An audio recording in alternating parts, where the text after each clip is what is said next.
So I launched on Pimblett a little, and some people said, "Well, he's got elite fighting technique," which I find very funny. Like somebody who says that doesn't realize he does not. Paddy Pimblett doesn't fight like a kickboxer. He doesn't fight like a Muay Thai guy.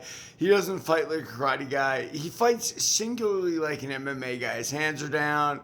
He's trying to move his head a little bit. I mean, maybe you could make that argument that that's boxer style, but it's not really, because in boxing, you're supposed to have your hands up, even though not everybody keeps the rules, right? And that's the thing we love about fighting. It is an expression, a free expression of ourselves. Now, Gaethje's a very interesting scenario. When Gaethje came into MMA, he started leg kicking like a maniac, and he was a vicious leg kicker. Now, where did that come from? And I've talked about this.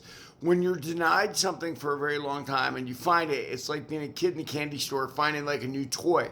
Justin Gaethje was an elite wrestler, and then he learned about leg kicks. So then he started leg kicking like crazy. Now, listen, I was a black belt in karate, and then I came to a kickboxing slash Muay Thai class, and I learned about leg kicks. And they were fascinating to me, both checking them and delivering them. And it took a while to get used to it, because before it happened, they just seemed like a lot of pain to the shin. Forget about the fact that I wasn't smart enough to wear Muay Thai pads. That's a whole nother story. The teacher wore himself, and he put us in like these cloth shin guards, which I thought would make my shin more durable, which is the same thing Jean-Claude Van Damme was doing in that movie Kickboxer, kicking a tree, which I can tell you is the biggest misnomer of all time. Here's the reality about leg kicks. Like, when you first do them, if you don't have pads on, they're gonna hurt quite a bit, right? Like, and guess what? When you're eventually in the fight, you're doing them without pads.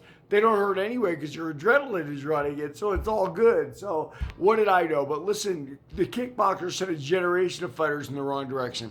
But as the announcers well pointed out, Justin Gaethje stopped leg kicking.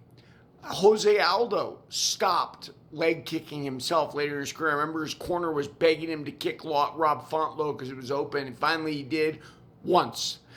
I think as we mature as leg kickers, in the beginning, a leg kick is deadly. It can knock someone out. They fall down with a Charlie horse and they're done, right? But as you mature in it, you realize the leg kick is kind of like a body punch.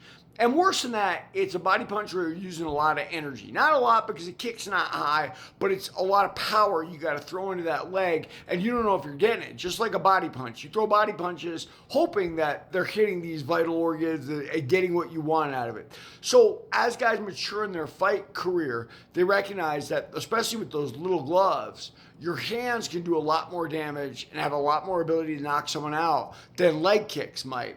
And, also, I'm going to throw it out there. How many guys started breaking their shins? Anderson Silva, and there were others that, we finally realized, like, shins aren't so durable that they can't snap.